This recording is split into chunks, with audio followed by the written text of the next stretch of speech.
देखिए आज Python pandas में आपका जो टॉपिक है वो है combining data frame. Data frame को कंबाइन करने के लिए हम कॉन्कैट फंक्शन को यूज़ करते हैं। कॉन्कैट फंक्शन क्या करता है कि दो या दो से अधिक अगर अलग अलग डेटा फ्रेम्स हैं तो उनको एक साथ वो कॉन्कैट कर लेगा, मतलब एक साथ वो उन्हें कंबाइन कर लेगा।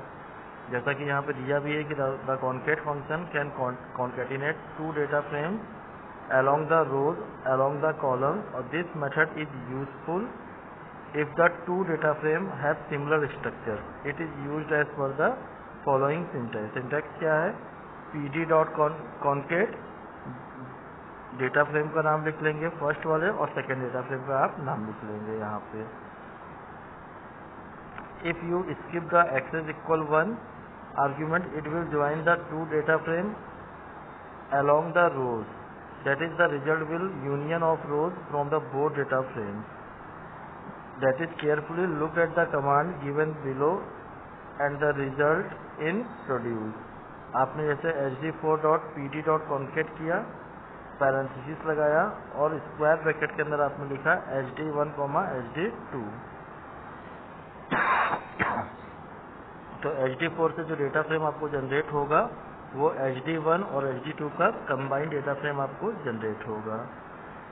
देखिए यहाँ पे एक एग्जांपल और दिया है कि write a program to concat above use data frame hd1 and hd2 along the run where index are generated the resultant data frame। यहाँ पे इंडेक्स नंबर के लिए भी बोल रहा है, तो hd3 इक्वल pd.concat किया, hd1, hd2 दिया, इग्नोर अंडर और इंडेक्स को इसने ट्रू कर दिया है। तो इससे जो आउटपुट आया तो यहाँ पे आप देखिए कि साथ में आपका इंडेक्स नंबर भी यहाँ पे ये शो कर रहा है। ऐसे नेक्स्ट वाले एग्जांपल में यहाँ पे अगर आप देखेंगे तो यहाँ पे hd5 इक्वल pd.concat किया है और इस बार इसने एक्सेस की वैल्यू क्या कर दी है, आपकी 1 कर दी है। And the next function is combining data frame using join function. अब हम यहाँ पे यूज करेंगे अपने ज्वाइन फंक्शन को। अभी तक हम कॉन्कैट को यूज कर रहे थे बट अब हम यूज करेंगे ज्वाइन को। देखिए ज्वाइनिंग का मीन्स क्या होता है, यहाँ पे बहुत सारे एग्जांपल मैंने आपको दिए हैं। जैसे एक df1 है जिसके अंदर नेम है आपके पास और एक df2 है जिसके अंदर कॉम्पिटिशन्स हैं। अगर आपको क्या करना है, ज्वाइन करना है नेम को और कॉम्पिटिशन को, तो ये जो आपका ज्वाइनिंग होगा ये इनके इंडेक्स नंबर के बेसिस पे हो जाएगा यहाँ पे। तो ज्वाइन का मतलब यही है, मतलब take the row having column indexes from both the data frame and create a new data frame from it. This is type of join is called inner join. इस टाइप के ज्वाइन को हम क्या बोलते हैं, इनर ज्वाइन बोलते हैं, जो कि आपके इंडेक्स के बेसिस पे होगा यहाँ पे। अदर क्या है, take all the rows from the left data frame and join with if only those from rows from the second data frame dated common indexes. जो आपका लेफ्ट ज्वाइन होता है इसमें आप क्या करते हो कि जो भी दोनों डेटा फ्रेम में कॉलम इंडेक्सेस होंगे उनकी वैल्यूज को ये एक साथ ज्वाइन कर देगा। ऐसे ही थर्ड है आपके पास कि take all the rows from the right data frame and join with its only those rows from the first data frame that have common indexes as data frame second and create a new data frame from it। और इस तरह के join को हम क्या बोलेंगे, right join बोलेंगे। तो यहाँ पे 3 टाइप्स ऑफ ज्वाइंस आपने देखा, एक इनर ज्वाइन है, दूसरा लेफ्ट ज्वाइन है और नेक्स्ट है आपका राइट ज्वाइन है। देखिए यहाँ पे जो सिंटैक्स है वो क्या है, डेटा फ्रेम डॉट ज्वाइन करेंगे, डेटा फ्रेम का नाम लिखेंगे और हाउ इक्वल लेफ्ट। लेफ्ट में लेफ्ट, राइट, जो आउटर और इनर, इस तरह के ज्वाइंस आप यहाँ पे दे सकते हो। तो उसके बेसिस पे ये आपका वर्क परफॉर्म करेगा।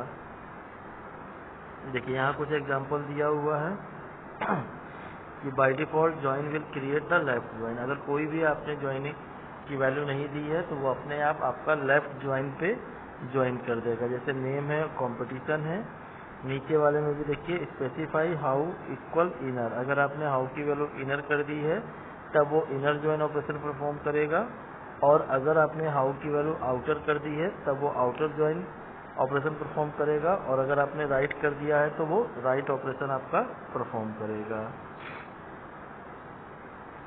यहाँ पे कुछ एग्जांपल्स मैंने दिए हुए हैं, इन्हें आप ध्यान से देख लीजिएगा कि ये किस तरह से ज्वाइनिंग ऑपरेशन को परफॉर्म कर रहा है। यहाँ पे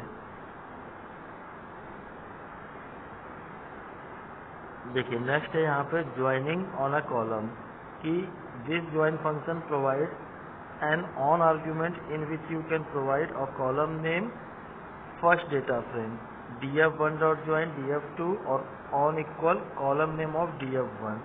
मतलब कि अगर कॉलम नेम के अकॉर्डिंग आपको क्या करना है, ज्वाइन करना है। जैसे यहाँ पे हमने लिखा है df2 डॉट ज्वाइन और ब्रैकेट में df1 दिया है, तो ये जो ज्वाइनिंग करेगा वो df2 के अंदर ज्वाइन करेगा किसको, df1 को।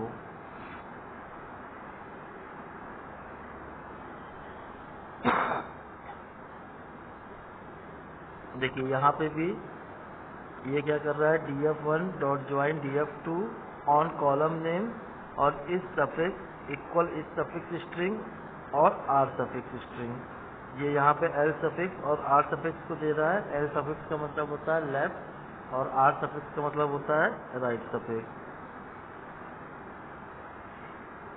यहाँ पे ऐसे आप समझ सकते हो। नेक्स्ट एक आपका फंक्शन है मर्ज फंक्शन। मर्ज फंक्शन में क्या करना है कि pd डॉट मर्ज किया df1 डॉट df2, मतलब कि दोनों डेटा फ्रेम आपस में क्या हो जाएंगे, मर्ज हो जाएंगे। और नीचे अगर आप एक एग्जांपल देखोगे तो यहाँ पे थोड़ा सा इसको एक्सपेंड किया है कि pd डॉट मर्ज किया है df1 df2 on equal customer ID और हाउ इक्वल लेफ्ट। मतलब कस्टमर आईडी के बेसिस पे करेगा और ज्वाइनिंग का जो पार्ट होगा वो आपका लेफ्ट पार्ट होगा। यहाँ पे ये एग्जांपल आप देख लीजिए, कुछ एग्जांपल्स यहाँ पे दिए हुए हैं कि किस तरह से ये मर्ज को यूज़ कर रहा है। यहाँ पे ध्यान से एग्जांपल 48 और 49, मैं थोड़ी देर स्टे कर रहा हूँ इसको ताकि आप एग्जांपल को देख के समझ सकें।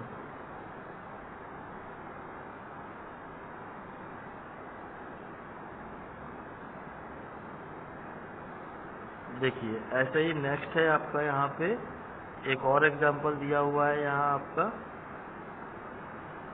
इसमें भी इसने मर्ज को यूज़ किया है और सेम टास्क पे यूज़ किया है, जहाँ पे ऑर्डर कस्ट on equal customer ID how equal outer. तो इस तरह से आप अपने मर्ज, ज्वाइन और कॉन्कैट फंक्शन को आप यूज़ कर सकते हो।